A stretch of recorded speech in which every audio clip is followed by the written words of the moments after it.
Oh, the dominant theme today is tax, the elimination of the income tax.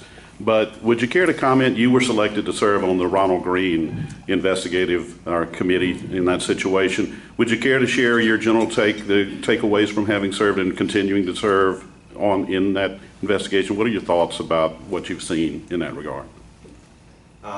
Yeah, I mean, the Ronald Green, I think it's been as enlightening for the members of the committee as it has been for the state in general. I think it was obviously a terrible incident.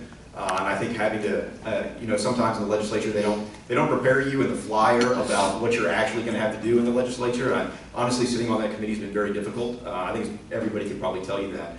I think it's really exposed a lot of the shortcomings in governance and oversight in state police. For me, it's kind of bad. I mean, I always held up the state police, at least in my own mind. I always thought they were kind of the exemplar of how being well run and professional, and that was always my impression.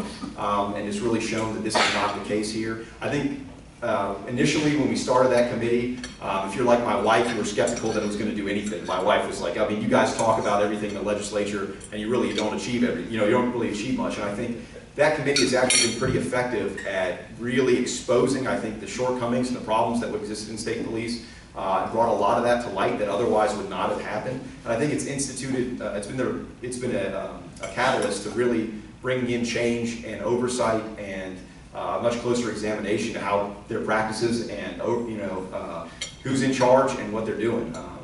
I wanted us to have more meetings than we've had up till now. We've kind of been on a break. I think we had a lot of momentum going into the summer, and then we kind of broke as a legislature, and it's just difficult to get everybody back together. But I'm hopeful that we'll have another meeting, and I think continue to dig and hopefully come to some even more positive resolution.